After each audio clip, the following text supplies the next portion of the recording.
మీరు చనిపోయిన తర్వాత ఏమవుతుందో తెలుసా? మీ అంత్యక్రియలకండి కొన్ని గంటల తర్వాతే ఏడుపులు ఆగిపోతాయండి. వాళ్ళంతా మీ గురించి మాట్లాడడం మానేసి భోజనాలు ఎలా ఏర్పాటు చేసుకోవాలో దాని గురించి చర్చించుకుంటారండి. పిల్లల్లో మళ్ళీ ఆడుకోవడం ప్రారంభిస్తారండి. కొంతమంది టీ తాగుతూనే బయటికి వెళ్తారండి. కొంతమంది బంధువులు వారి టూర్ ప్రణాళికలు మొదలు పెడతారండి.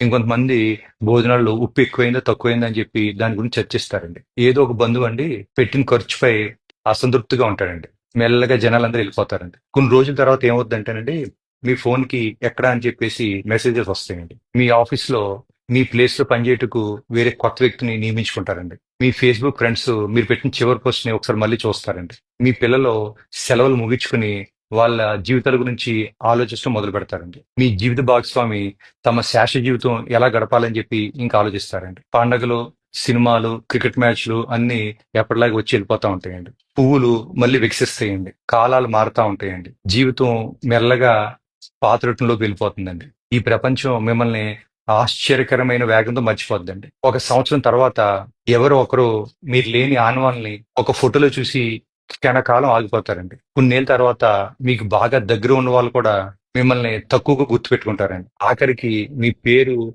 ఎవరో పలికిన రోజు కూడా వస్తుందండి. మీరు ఎంతమంది కోసం మీ జీవితం త్యాగం చేశారో, ఎన్ని రాత్రులు కష్టపడ్డారో, ఎన్ని రాత్రులు బాధపడ్డారో, ఎంతమంది కోసం మీరు బతకడం మానేశారో అదంతా కూడా వారికి తాత్కాలికమేనండి. ఇప్పుడు నేను మీకు వేస్తున్న ప్రశ్న ఏంటంటే, ప్రపంచం మిమ్మల్ని మర్చిపోవడానికి వేచి ఉంది. మీరు ఎవరి కోసం పరిగెడుతున్నారు?